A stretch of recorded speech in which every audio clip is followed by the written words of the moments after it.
కార్యకర్తలను అర్థం చేసుకోండి. ఇప్పుడన్నా మీరు ఒక సర్కులర్, మేడం గారు మీరు సర్కులర్ పంపించండి, టీడీపీ ఆఫీస్కి పంపించండి, జనసేన ఆఫీస్కి పంపించండి. ఖచ్చితంగా అన్ని కార్యక్రమాలను బీజేపీ వాళ్ళు పాల్గొంటారు. మీరు ఆ రకంగా వాళ్ళందరికీ ఇన్విటేషన్లు పంపండి అని చెప్పి మీరు చెప్పండి. అలాగే చంద్రబాబు నాయుడు గారు, గౌరవనీయ చంద్రబాబు నాయుడు గారిని కూడా కోరుతున్నాను, మీరు కూడా మీ యొక్క కార్యకర్తలకి మీ పార్టీ ఆఫీస్ నుంచి ఒక సర్కులర్ ఇష్యూ చేసి, గవర్నమెంట్ ద్వారా చేస్తారో ఎలా చేస్తారో తెలియదు కానీ అన్ని కార్యక్రమాలకి బీజేపీ కార్యకర్తలని, బీజేపీ వాళ్ళని కూడా ఇన్వైట్ చేయాలి అని చెప్పి చెప్పాల్సిన అవసరం ఉంది. ఎందుకంటే 3 జెండాలు పుచ్చు తిరిగితేనే ఈ ఓట్లు వచ్చింది, గుర్తుపెట్టుకోండి మీరు. ఇవాళ 2 జెండాలే తిరుగుతున్నాయి, 3వ జెండా తిరగట్లా, చీకట్లో గడిపోయింది. ఇది కరెక్ట్ కాదు, చాలా బాధాకరమైనటువంటి విషయం.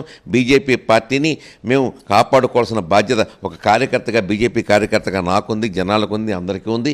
ఖచ్చితంగా బీజేపీ పార్టీని గుర్తించాల్సిన అవసరం అంతకంటే మీకు ఎక్కువ ఉంది. ఎందుకంటే బీజేపీ ఓట్లతోటే మీరు అందరూ గెలిచారు. అది మీరు గుర్తుపెట్టుకోవాల్సిందిగా మరొకసారి నేను కోరుకుంటూ, ఈ రిక్వెస్ట్ని మీరు అన్యదా భావించకుండా కన్సిడరేషన్ చేసి ఎట్టి పరిస్థితుల్లో కూడా బీజేపీ కార్యకర్తలు ఈ జాన్యువరి నుంచి కొత్త కార్యక్రమాల్లో పాల్గొనేటట్టుగా మీరు అందరూ కూడా సర్కులర్ ఇష్యూ చేయాల్సిందిగా నేను కోరుతున్నాను.